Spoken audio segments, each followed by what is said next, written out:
Hey everybody, Green Films Official here, and welcome to the 2025 Christmas special. Kind of. I'm sorry it's a bit late, but you know what? It's still technically in the 12 days of Christmas, so that means it's not late, technically. Haha, got your ass! Anyway, one of the most common tropes of the horror genre is to take something nice and wholesome and twist it into something scary and awful. Think about it. There's Rosemary's Baby, which takes childbirth and makes it demonic. Adjacent to that, there are plenty of evil child movies that play with the idea of what if your sweet and innocent kid wasn't actually all that sweet and innocent?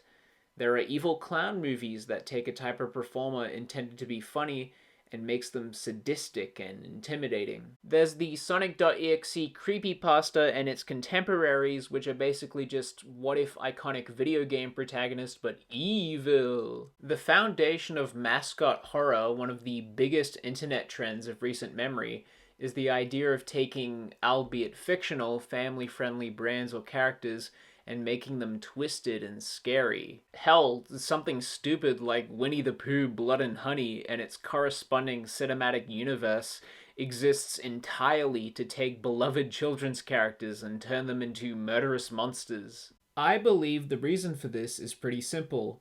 There are things that we as a species associate with warmth, comfort, safety, happiness, wholesomeness, cuteness, whatever. And the idea of these things being twisted into something horrible that wants to kill us and tear us apart, etc., violates that notion and is therefore inherently scary. And what's more wholesome than Christmas? I mean, Christmas is a time of joy, a time of togetherness, a time of giving, a time when the family all gets together and has a big roast ham, and the magical jolly Santa Claus flies around in his sleigh, giving gifts to all the nice children of the world. A time when even the most miserable of folks, like Ebenezer Scrooge or the Grinch, show kindness and warmth to others. So, as you can guess, there are plenty of Christmas-themed horror films. Movies like Black Christmas, Christmas Evil, Silent Night, Deadly Night, Gremlins, Jack Frost, Better Watch Out, or even Treevenge. Movies that take the joyous holiday season and inject it with a healthy dose of terror. But what if I told you that while not many people would associate Christmas with pain or fear, there is a dark side to the holiday that goes beyond scary movies. While in Western cultures and traditions, naughty children are reprimanded by receiving a lump of coal in their stockings, in Germany, punishment is not so painless. If you're naughty all year round in Germany, you'll be visited by Santa's inverse, Krampus, a demonic horned being who swats children with birch branches and stuffs them into his sack to be taken to hell. Krampus isn't just scary because he hurts children, he's scary because his very being goes against the prototypical Western understanding of what Christmas represents. He takes the joy away. Tales of Krampus are often told to evoke fear into naughty children, to scare them into being well-behaved. He's basically the Christmas boogeyman. Enter the subject of this video. Krampus, the movie. Krampus is a horror comedy film that was released on the 4th of December 2015. It was directed by Michael Dougherty and stars MJ Anthony, Adam Scott, Toni Collette, David Koechner, Alison Tolman, Conchetta Ferrell, Krista Stadler, and Luke Hawker. The plot revolves around a Christmas-loving young boy named Max Engel. When his dysfunctional family clashes over the holidays, Max loses his faith in the Christmas spirit and tears up his letter to Santa. This incurs the wrath of Krampus and his minions, who bring terror and punishment to the family. Krampus brings the legend of, well, Krampus to the big screen, and while there are some liberties taken, it is probably the most accurate film version of the character to date. If I'm wrong and there's a more accurate version out there, please let me know in the comments below. It's a deliriously entertaining modern-day Gremlins filled with relatable characters, genuinely funny comedy, compelling drama, and some really fun and creative creature designs achieved through some truly awesome practical effects. Seriously, the Weta Workshop behind the scenes video for this movie is what made me fall in love with practical effects as a kid, and was one of the many things that motivated me to pursue a career in filmmaking to begin with.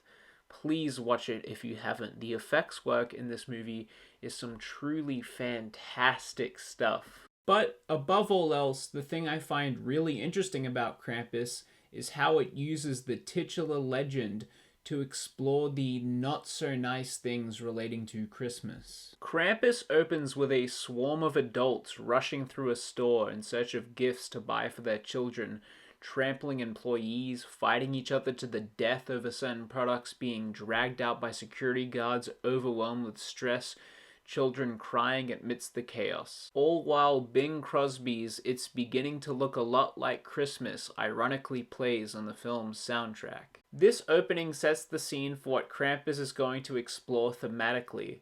We are directly shown the effects of materialism during Christmas time. It's not about holiday cheer or the joy of giving, it's about mass consumerism over the holidays created by societal commercialism. It is then that we are introduced to Max and his family.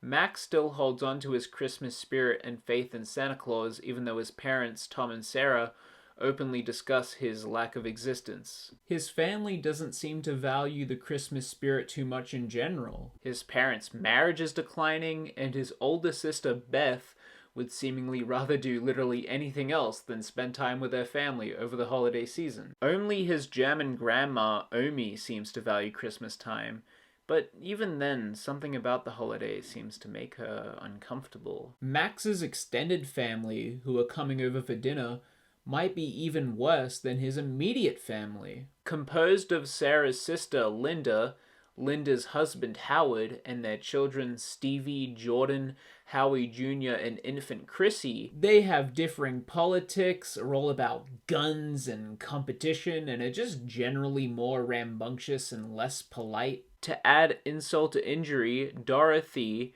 Sarah and Linda's grouchy aunt, has decided to attend. So what kind of godforsaken concoction are you whipping up now? You know how this fancy food clogs my pipes. During an awkward dinner in which the atmosphere is soaked in contention, Stevie and Jordan manage to pickpocket Max's letter to Santa Claus and read it aloud for everyone. This prompts a massive fight, after which Max proclaims that he hates Christmas and the whole family before storming off. This leads to the film's inciting incident, Max losing his Christmas spirit and tearing up his letter to Santa Claus, unintentionally summoning Krampus and his helpers. This setup highlights many of the film's themes.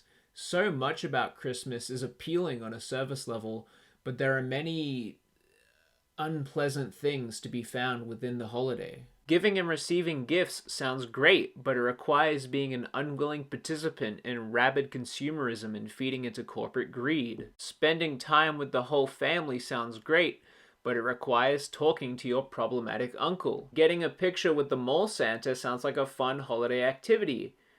Until you realize he's a creep who likes staring at your teenage daughter's butt. Once the horror of the film kicks in and the family begins to be attacked by monsters, you can see that Krampus's minions reflect this contortion of what Christmas should be, each one resembling iconic Yuletide trinkets or toys twisted and malformed into these grotesque beasts. You've got a teddy bear with the teeth and claws of an actual bear, a demonic cherub with the talons of a bird and a thin, slimy tongue that erratically thrashes around, a toy robot that stabs you with a pair of scissors, mischievous gingerbread men who mock your screams and cackle as they hurt you, nutcrackers with sharp teeth, devilish elves, and a horrifyingly large jack-in-the-box that slides around like a snake and whose mouth stretches open wide enough to swallow kids whole.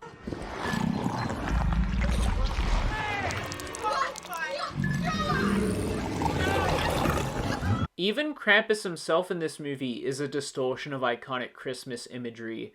It's implied that he's still the goat demon of ancient legend underneath, but he dons a Santa outfit and a mask of Santa's face, screaming in perpetual agony. Later in the film, in what is an utterly gorgeous animated sequence, by the way, Omi opens up about her past experience with Krampus. Growing up as a young girl during World War II, she saw her town lose its Christmas spirit due to the poverty brought about by the war. People were too busy trying not to starve, fighting over any food they could get, to be in a festive mood, a sentiment that extended to her own family. Ultimately, she too lost her Christmas spirit. This led to Krampus and his helpers paying Omi's family a visit, taking them all away. All but Omi herself. Omi, whom Krampus left behind as a reminder of what happens when hope is lost. Christmas spirit requires a certain whimsy, a certain naive optimism,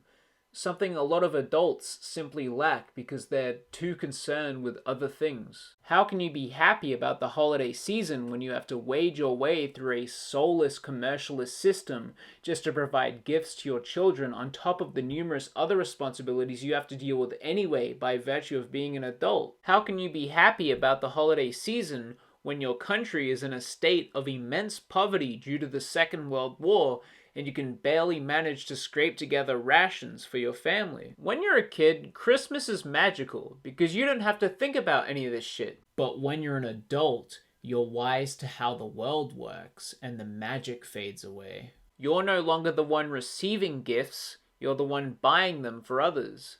You start to see how corporations commercialize the holiday, how people struggle to get by through what is arguably the single busiest time of the year. You see shopping centers turn into these free-for-all battlefields where every adult there is willing to kill each other if it means buying the last Captain America figure or whatever else in stock before someone else can. It's easy to grow cynical about the holiday, to lose your Christmas spirit, but in doing so, perhaps you lose what's so wonderful about being human in the first place. To be human is to have the option to consciously decide to do nice things for people because it's the right thing to do.